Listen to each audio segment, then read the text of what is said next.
Good evening, Dennis Burns, Fire Behavior Analyst for California Interagency Incident Management Team 2 with your North Zone of the KMP Complex update for 10/10. I always wanted to say that.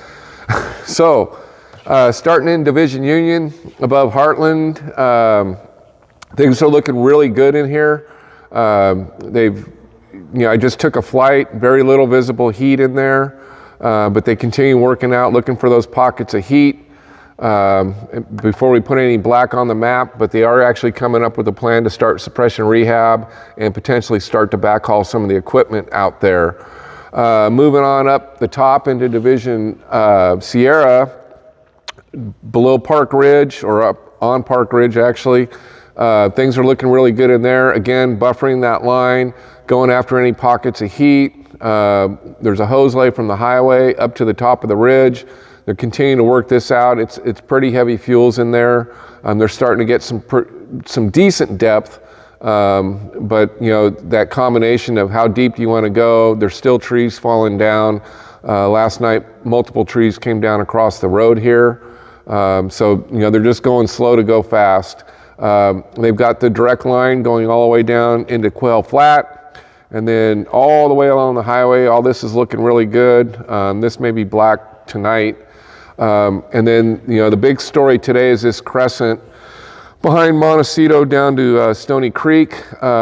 Crews picked up this direct today, and then we had crews working this way also. So we had crews going east to the north, and then crews from the north down towards the south. They think that by maybe lunch tomorrow that they'll have all this tied in, potentially even by the end of business tonight. So looking real good there. Still evaluating this area. The indirect line is in. This part of the fire hasn't moved. To get kind of a picture of it is there's a lot of granite, and then there's what we call jackpots of fuel. So areas, maybe 100 feet by 50 feet where there's trees growing, and then the timber littered underneath it. And when the fire came through there, it kind of burned those pockets out. There's just a few heavy logs and things burning down, but it's not really a continuous fire line. It's more of a bunch of spot fires. Diving back down into Cabin Creek along the highway here, everything's looking real good.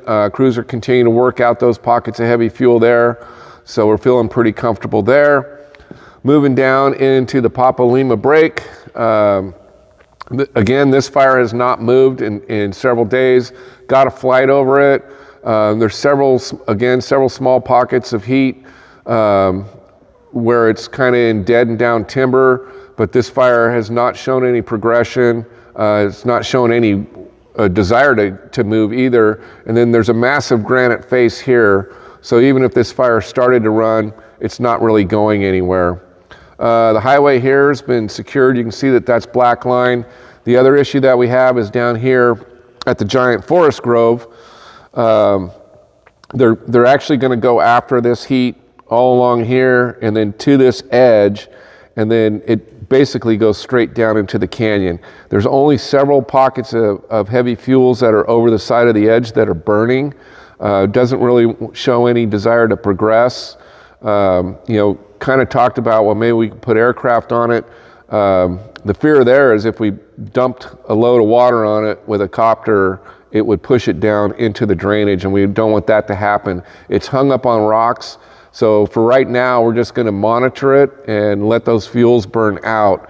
Part of that decision to do that is we have a 40% chance of some moisture over the fire tomorrow. A combination of rain and snow. Talking with the incident meteorologist, the snow level starting at 7 and dropping down to 5,000 feet. So that would put the whole north zone in that snow area. We're not looking at significant accumulation, and by no means enough to put the fire out, but it's definitely going to slow it down significantly. So that's kind of what we're looking forward to, and I'll talk to you tomorrow.